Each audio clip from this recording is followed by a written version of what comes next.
कोकणाची ही सुंदर अशी सकाळ आणि आजचा दिवस खास.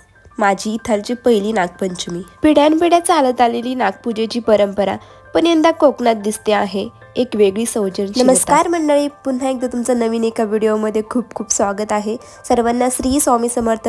तर नवीन दिवसाची छान अशी नवीन सुरुवात झाली आहे. सकाळचा स्वयंपाक वगैरे करायचं चाललं आहे. मी काही जास्त बनवलं नाही आज नागपंचमी असून सुद्धा, नाही तर गावाला पुरणपोळी वगैरे बनवते मी कायम. आता गावाला सगळ्यांनी बनवलं असेल पण मी नाही बनवलं, कारण इकडे आम्ही सगळे आजारी आहोत. तुम्हाला आवाजावरून पण कळत असेल. गोड असं शिरा केलं, बाकी भाजी चपाती. संध्याकाळी म्हणलं शेंगदाण्याच्या गोळ अशा पोळ्या बनवावा.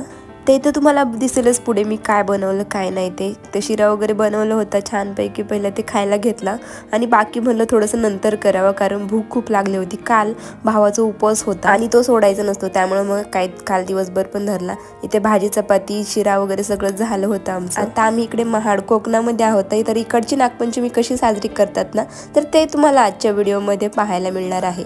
वेगळीच आहे, म्हणजे मी तर फर्स्ट टाइम ही एक्सपिरियन्स करणार आहे. कारण ह्याआधी सगळं आपले मुंबई पुणे म्हणजे तिकडची जवळजवळ सेमच असते, पण इकडची कोकणामधली थोडीशी वेगळीच असते. तर सकाळ सकाळ देवपूजा वगैरे सगळं झालं आणि 2 दिवस सलग आजारी वगैरे, त्यामुळे पार्लरला जायला पण वेळ नाही भेटला. मग चला म्हणलं आज वेळात वेळ काढून पार्लरला निघालेच होते. अनु आणि मी चाललो आहे पार्लरमध्ये. अनुचा पण हेअरकट वगैरे करायचा होता आणि मला पण थोडंसं पार्लरमध्ये काम होतं. तर बघा, अनुला फक्त आता इकडे भरपूर पाऊस आहे ना, तर फक्त कुठे कुठे पाण्याचे डबके असे ना, तर त्यातूनच ती चालणार. बाकीचा चांगला रस्ता सोडून देणार आणि पाण्याचे डबके ना तिथून चालणार. बघा किती छान वातावरण आहे ना. तर काय झालं मंडळी, गेली मी पार्लरमध्ये, पण इकडे या दिवशी काही कापत नाही, काही नाही, म्हणजे चिरत नाही, कापत नाही, काहीच नाही करत.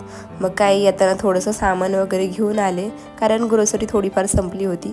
मग काय घरीच माझ्या हाताने, म्हणजे मला पण बऱ्यापैकी जमतं, पण त्या पार्लरला करून आले की म्हणजे महिनाभर काही टेन्शन असतं. तसं माझं कसं लगेच वाढतं. मग थोडंफार मी माझं फेशियल वगैरे करून घेतलं, आयब्रोज वगैरे केले आणि लगेचच तयारीला करायला लागले. कारण इकडे लवकर असतं, आपल्या इकडे कसं 4-5 वाजता असतं ना पुणे साईडला, पण इकडे लवकर असतं. मग काय मेकअप करायला घेतला. खूप दिवसांनी ट्राय करत होते की कसं येतं. आता याचा फुल डिटेल व्हिडिओ तुम्हाला येईल लवकरच, मेकअप कसा करायचा. आणि फक्त 5 मिनिटात मी मेकअप केलं. 12 वाजता तर काही 12च्या नंतर तर काही पूजाला जायचंच होतं. मग आधीच मेकअप वगैरे करून घेतला आणि काय काय होतं माझ्या लक्षातच नाही. मग काय थोडंफार घेतलं जेवढं आठवते तेवढं आणि छान अशी तयार झाली आहे. कशी दिसत आहे ही साडी मला कमेंटमध्ये नक्की सांगा. मेकअप पण कसं दिसत आहे. तर इकडची काय विशेषता आहे ते तुम्हाला सांगते. बिल्डिंगच्या खालीच होती इथे पूजा. माझी फ्रेंड आणि मी दोघी पण आलो, म्हणजे वेगळेच ते काही सांगत होते आणि मग ते पाहून आम्हाला असं आश्चर्यचकित वाटत होतं. आता आपल्या इकडे कसं वारुळ्याला वगैरे जातात, तसं इकडे नाही, एक नागाची फक्त मूर्ती आणतात आणि त्याला वेल म्हणजे असं काहीतरी नाव सांगितलं होतं त्यांनी, आणि हा वेल प्रत्येकाने घालायचा असतो म्हणजे त्यांच्या ह्याच्यात.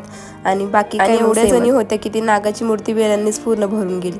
बाकीचे ते आपले, मी तिथे दिंड वगैरे ते ठेवलं होतं, म्हणजे आपल्या पुण्या साईडची मी एकटीच आहे इकडं, तर त्यामुळे माझ्या पद्धतीने मी केलं, यांच्या पद्धतीने यांनी केलं. लाह्या तांदूळ असं हे ओवाळून टाकतात नागावरून, आणि अजून पण काय काय होतं. आता तुम्हाला डिटेलमध्ये सांगायला गेलं की खूपच उशीर होईल. आणि एक खास प्रसाद असा बनवतात हे शेवटी, मग ते सगळ्यांनी खायचं आणि त्यानंतरच उपवास सोडायचा, अशी यांची प्रथा आहे. नंतर सगळ्यांनी फोटोज वगैरे काढले, कारण माझा मोबाईल ऑलवेज बेस्ट आहे, कारण आयफोन आहे. मग यातच फोटो वगैरे काढले सगळ्यांनी. आता थोडेसे फोटो मी इथे टाकले आहेत, ते एकदा बघून म्हणजे छान वाटलं. प्रत्येक वेळेस कसं आपली परंपरा वगैरे, पण आज यावेळेस वेगळी पद्धत पाहायला मिळाली. खूप मस्त वाटलं. आता बघा, हे लाह्या दूध वगैरे जे काही आहे ते सगळं मिक्स केलं यांनी आणि तो प्रसाद सगळ्यांना द्यायचा, म्हणजे मिळून मिसळून प्रसाद वगैरे तयार करतात. खूप छान वाटलं.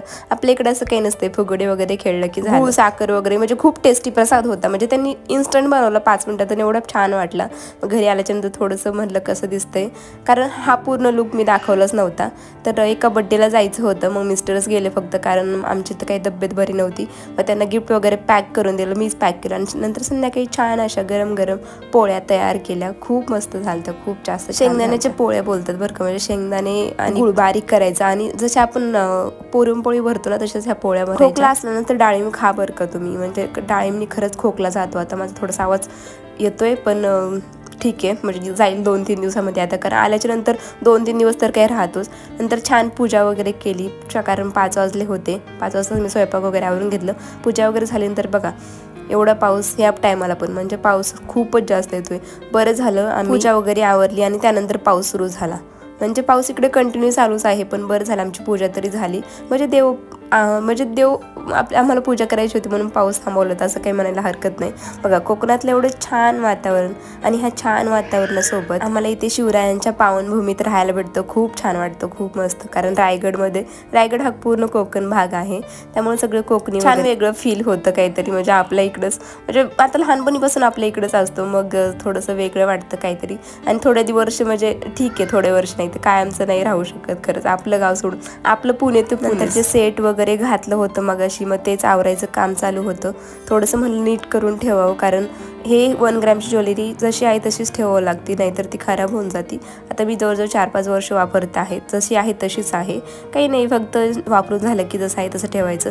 जर का तुम्हाला पाहिजे असेल माझ्याकडून 1 ग्रॅम ज्वेलरी तर मला कमेंट करा, मी तुम्हाला माझं ईमेल ॲड्रेस वगैरे देईल. मग त्यामुळे तुम्ही मेसेज करा आणि मी तुम्हाला माझा कॉन्टॅक्ट नंबर वगैरे देईल. जर का तुम्हाला माझ्याबद्दल काही क्वेश्चन वगैरे असतील तर ते मला कमेंटमध्ये नक्की सांगा, कारण मी आता क्वेश्चन आन्सरचा व्लॉग लवकरच घेऊन येत आहे.